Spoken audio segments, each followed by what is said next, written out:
अच्छा, यहाँ से एक बात निकल रही है, देखें, आउट ऑफ द बॉक्स हम जाकर एक बात करते हैं।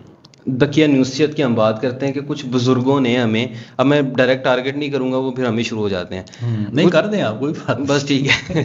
कुछ बुजुर्गों ने हमें कुछ ऐसी बातें बता दी जिनको हम एज ए मिथ लेते हैं कि यार ये क्या, मतलब लॉजिकली वो नहीं है। कौन सी? जैसे डूबी हुई तर जाएगी। हाँ, डूबी हुई तर जाएगी। चले वो छोड़ें, उसको भी छोड़ते हैं, हम इधर आते हैं। मैं कल बैठा दरवाजे पे बैठा हुआ, वो एक चीज़ सोच रहा था, वो अचानक से मैं उठा दिया जाता है। दरवाजे पे नहीं बैठते हैं, कोई तो रिस्क होता है ना, वो जो है ना रुक जाता है, दरवाजे पे रुक जाता है। अच्छा। फिर मैंने सोचा कि यार जब दरवाज़ा बंद होता है तो तब रिस्क नहीं आता। अब आप यहाँ पे सोचे ना, अब ये बुजुर्गों की चीज़ें हैं, ठीक है। अभी और भी बहुत सी एग्जाम्पल्स हैं, वो मेरे जहन में अब नहीं आ रही हैं। हाँ। तो हम नहीं, मैं बता देता हूँ आपको जी।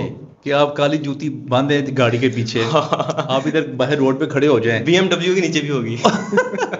अब देखिए, BMW कोई 3-4 करोड़ की गाड़ी है, उसकी हिफाजत जो है वो 10 रुपए की जूती कर रही है।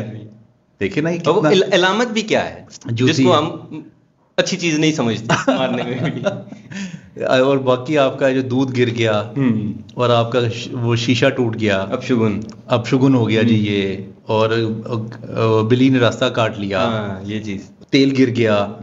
तो अगर वो खुदा ना खासा, अगर कोई लड़की आई शादी करके किसी के घर में, वो कोई फौतगी हो गई उस दिन या 1-4 दिन पहले, वो कह देंगे ये मनहूस है उसको ये ठीक है। तो ये मैंने भी बातें जिंदगी में सोची थी, इन सारी बातों से मैंने जान छुड़ा ली है। अच्छा, इसका कोई मंतक के साथ, लॉजिक के साथ, इल्म के साथ, कोई ताल्लुक, इंटेलेक्ट के साथ, इवन कुरान और हदीस के साथ कोई ताल्लुक नहीं है। ये सारी गढ़ी हुई बातें, ये वेले बुजुर्ग थे, वो बैठ के बनाते रहते थे, इसमें कोई सच्चाई नहीं है।